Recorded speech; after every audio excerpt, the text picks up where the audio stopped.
If you've not already heard the news, Iron Maiden's latest album, The Final Frontier, will not be their last studio album. As many fans of the band know, a few years back, just after A Matter of Life and Death came out, Steve Harris made some comments that their 15th album the band would make would be their last one. Well, it turns out that Steve and the boys were all having a little bit of fun at our expense, and seeing the story spread as it did, they just let it run its course and had a little bit of fun along the way. Although the story hasn't been totally killed, this album will not be the swan song for one of the pioneers of the new wave of British heavy metal. Not that this is a bad thing, mind you. The Final Frontier is an incredible album. On the same peak as some of the band's classics such as Power Slave, Seventh Son of a Seventh Son, and A Matter of Life and Death, the band continues to show their creativity and evolve further as a progressive act. If you aren't a fan of Maiden's recent work from Brave New World onward, this album may not change your mind, but it certainly continues their string of success and makes them an enjoyable act ever since Bruce Dickinson and Adrian Smith rejoined the band in 1999. The band has no regrets about the style of music they have been making ever since they made Brave New World in 2000. Iron Maiden does not see themselves as a nostalgic act, simply playing their old hits and reminiscing about the glory days. No, instead the band continues to write and put out new material, which has brought them new recognition on a grander stage and lots of new fans for embracing their old and new music. In fact, on their most recent tour, the band's setlist primarily incorporated material from their most recent three albums, Brave New World, Dance of Death, and A Matter of Life and Death. So how does The Final Frontier factor into the band's recent catalog of music? It does so quite well, actually. After the strong effort put into A Matter of Life and Death, the band has put out another solid release with The Final Frontier. The band continues to write longer and more thoughtful types of songs, with lyrics that aren't just there to fill out the song. This time, the band explores such issues such as war, religion, race, and even the banking crisis. Each song on the album is a masterpiece in itself. From The Final Frontier all the way to When the Wild Wind Blows, there's a whole lot of outstanding work all over the album.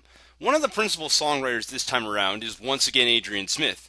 Clocking in with a total of 6 songs on this album, just like on A Matter of Life and Death, Smith once again takes the helm and overall does a fantastic job. Songs such as El Dorado, Coming Home, Mothers of Mercy, and Starblind are just some of the songs that Smith had a hand in creating.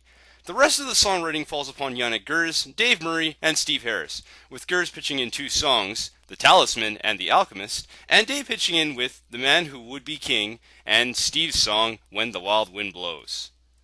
Now this album clocks in as their longest one to date. At 76 minutes long, it just beats A Matter of Life and Death by 5 minutes.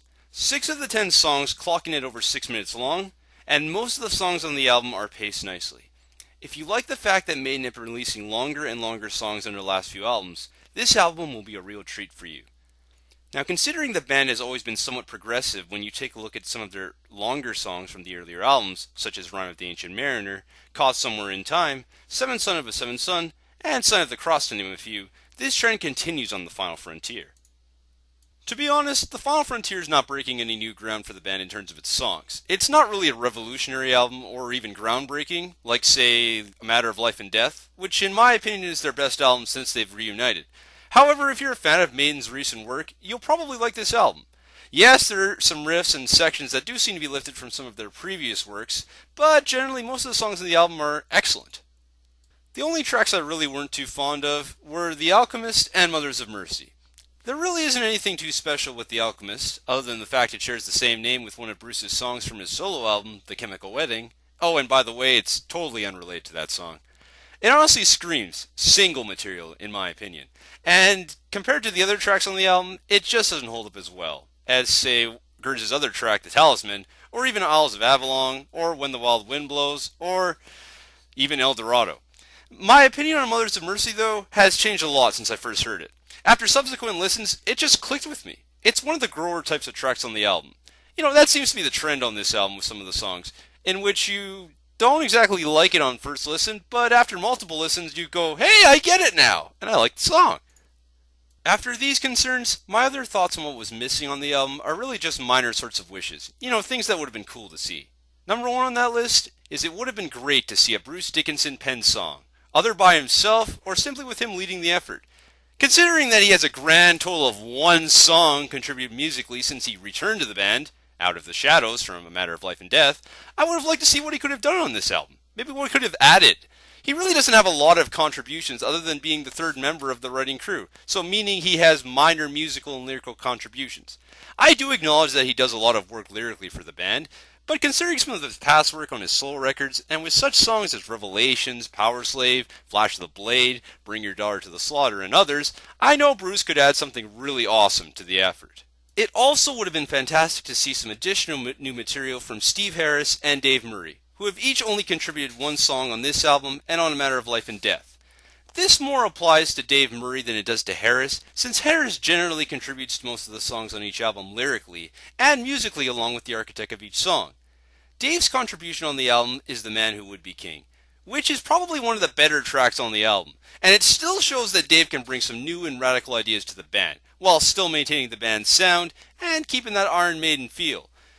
Therefore, it would have been interesting to see what other types of materials he could have contributed, or what really ended up on the cutting room floor. Yeah, I can understand that the album is already long enough as it is, but you know what? Just an additional track for Harris and Murray would have been cool to see. Nothing really radical, but like I said, we can always hope for the next album, right?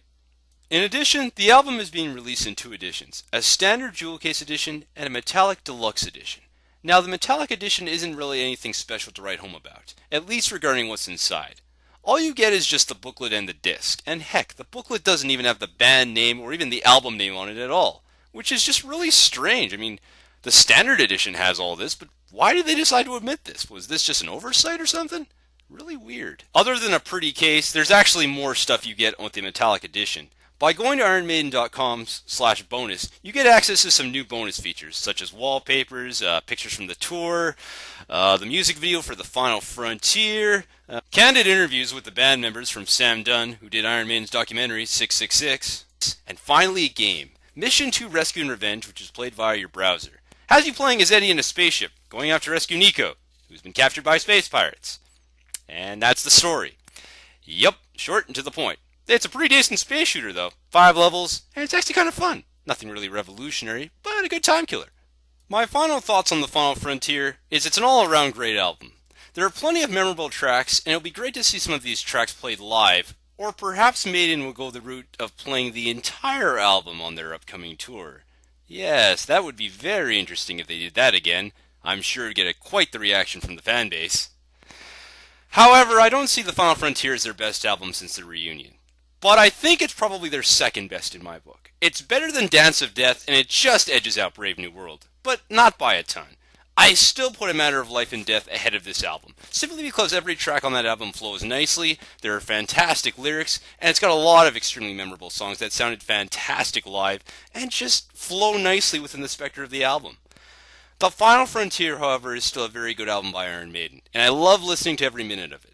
From the brooding build-up on The Final Frontier, to the high energy on The Talisman, to the slow melodic build-up on When the Wild Wind Blows, there are certainly a lot of potential tracks on this album. When you look at all the effort the band members did, Bruce sounds amazing on the album, Adrian and Dave are both on guitar-wise, Steve is chugging along nicely with his bass, and Nico is just pounding on those drums. And Yannick, for all his odd solos that he does a pretty decent job, and he does pitch in a really good track with The Talisman. I think this is definitely a strong effort for the band, and they should be commended for this. It's a great album, and you should definitely consider checking it out if you haven't. And if you're not really a fan of this type of material that they've been making, it probably isn't going to vastly change your mind on it. But, you know what? It's Iron Maiden, and that's sometimes all that needs to be said about this group. Bottom line, I give props to all the members of Iron Maiden for once again putting out another strong release, and I cannot wait to see them live once again, performing some, if not all these songs on their next tour. While there are a lot of people who want to remember Maiden as a nostalgic act and only want them to play their classics, I say let the band continue proceeding in the direction they started back on Brave New World. The band has been steadily putting out releases that certainly rival some of their classic albums from the 80s. But so long as the band continues to have that drive and motivation to put out new material, I say let them put it out and let's all enjoy what they have to offer. The band is still going strong, and you certainly owe it to yourself to check out The Final Frontier and see what you have to think of it for yourself. It's a worthy release, so check it out.